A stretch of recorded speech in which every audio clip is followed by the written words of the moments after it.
Harvard university में विदेशी छात्रों के एडमिशन पर रोक, ट्रंप प्रशासन का फैसला। अभी यहां 7,000 विदेशी छात्र, इनमें 788 भारतीय। अमेरिका के डोनाल्ड ट्रंप प्रशासन ने हार्वर्ड यूनिवर्सिटी के विदेशी स्टूडेंट्स को एडमिशन देने की योग्यता रद्द कर दी है। अमेरिका की homeland security secretary Kristi Noem ने गुरुवार देर रात होमलैंड सुरक्षा विभाग DHS को हार्वर्ड की student and exchange visitor program SEVP का सर्टिफिकेशन तत्काल प्रभाव से रद्द करने का आदेश दिया। विदेशी स्टूडेंट्स को एडमिशन देने की योग्यता वापस पाने के लिए हार्वर्ड को 72 घंटों में मौजूदा बाहरी स्टूडेंट्स की जानकारी देनी होगी। अभी यूनिवर्सिटी में पढ़ रहे सभी विदेशी छात्रों को दूसरे संस्थानों में ट्रांसफर लेने के लिए कहा गया है, नहीं तो उन्हें देश छोड़ना पड़ सकता है। बीते कुछ दिनों से हार्वर्ड और सरकार के बीच विदेशी छात्रों से जुड़े रिकॉर्ड को लेकर खींचतान चल रही थी।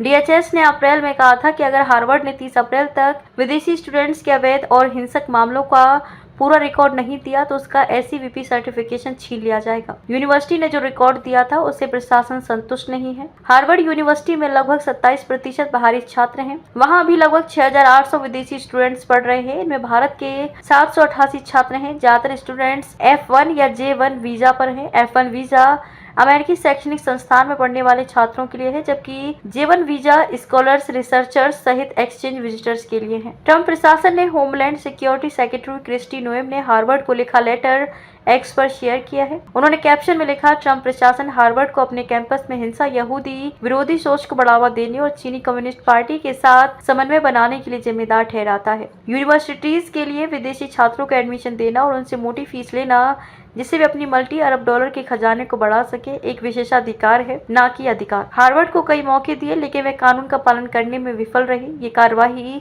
इसे देश भर के सभी यूनिवर्सिटी और शैक्षणिक संस्थानों के लिए एक चेतावनी है। होमलैंड सुरक्षा विभाग DHS अपने बयान में कहा कि हार्वर्ड को लीड कर रहे लोगों ने अमेरिका विरोधी आतंकवाद समर्थक आंदोलनकारियों को कई यहूदी छात्रों को परेशान करने और शारीरिक रूप से हमला करने की अनुमति दी। हिंसा को बढ़ावा देकर कैंपस में सुरक्षित माहौल बनाया है। इनमें से कोई आंदोलनकारी विदेशी छात्र हैं। हार्वर्ड ने ट्रंप प्रशासन की कार्यवाही को गैरकानूनी बताया है। यूनिवर्सिटी ने एक बयान में कहा, हार्वर्ड में 140 से ज्यादा देशों से स्टूडेंट्स आते हैं। हम इंटरनेशनल स्टूडेंट्स और स्कॉलर्स के एडमिशन देने की अपनी योग्यता को बनाए रखने के लिए पूरी तरह से प्रतिबद्ध हैं। यूनिवर्सिटी ने कहा, हम अपने स्टूडेंट्स की मदद देने की दिशा में काम कर रहे हैं। यह प्रतिशोधात्मक कार्यवाही हार्वर्ड कम्युनिटी और हमारे देश को गंभीर नुकसान पहुंचाने की धमकी है और हार्वर्ड के एकेडमिक और रिसर्च मिशन को कमजोर करना चाहती है। इससे पहले 2 मई को अमेरिकी राष्ट्रपति डोनाल्ड ट्रंप ने कहा था कि वह हार्वर्ड यूनिवर्सिटी का टैक्स फ्री संस्थान का दर्जा खत्म करने जा रहे हैं। ट्रंप ने ट्रुथ सोशल पर पोस्ट करते हुए लिखा कि वे इसी के हकदार हैं। वे हार्वर्ड की